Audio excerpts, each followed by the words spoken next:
Heavens on the Go, Friday, January 9th, 2026. Topic: Freedom of Worship, Part 1. Memory verse: Galatians 5, verse 1. Stand fast, therefore, in the liberty wherewith Christ hath made us free, and be not entangled again with the yoke of bondage. Bible reading: Matthew 6, 21 to 24. For where your treasure is, there will your heart be also. The light of the body is the eye.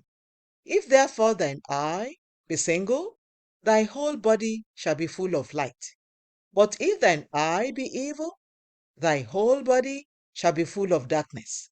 If therefore the light that is in thee be darkness, how great is that darkness! No man can serve two masters, for either he will hate the one and love the other, or else he will hold to the one and despise the other. You cannot serve God and mammon. The message: all humans have the freedom to worship whatever they want to. Even in countries where people are restricted from worshiping publicly, nobody can restrict anyone from worshiping his or her God privately. This freedom to worship has been given by God. However, you must be vigilant at all times to know who or what you are worshiping, because who or what you worship will determine what you become. 2 Corinthians 3:18. It is important that you examine your priorities, because they are pointers to the people or things you actually worship. Some people do not know that their phones have become the God they worship. They take their phones everywhere they go, even into the bathroom. Their eyes are always glued to their phones as they spend hours browsing through them. If they don't have their phones with them, they will begin to panic and will not be able to function normally. Sadly, this God often leads them into anxiety, depression, and many health challenges. What you give your attention and resources to eventually shapes your values, thoughts, and behavior.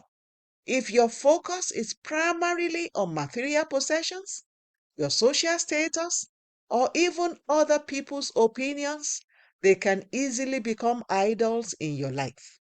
You must examine yourself regularly to know the things or people that mostly occupy your thoughts and what you exert most of your energy on. If these things or people are not aligned with your purpose in Christ, then you need to take heed lest you fall. 1 Corinthians 10:12.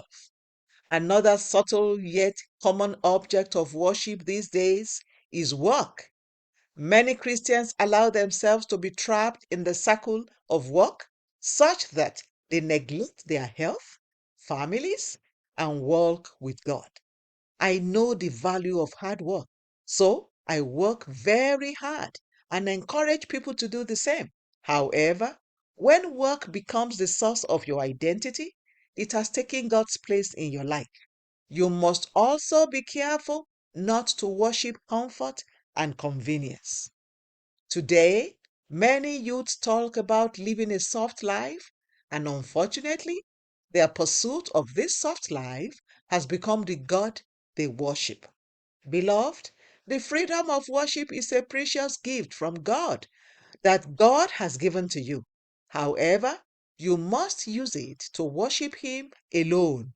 You must also be mindful and disciplined to ensure that you are not worshiping an idol at any time.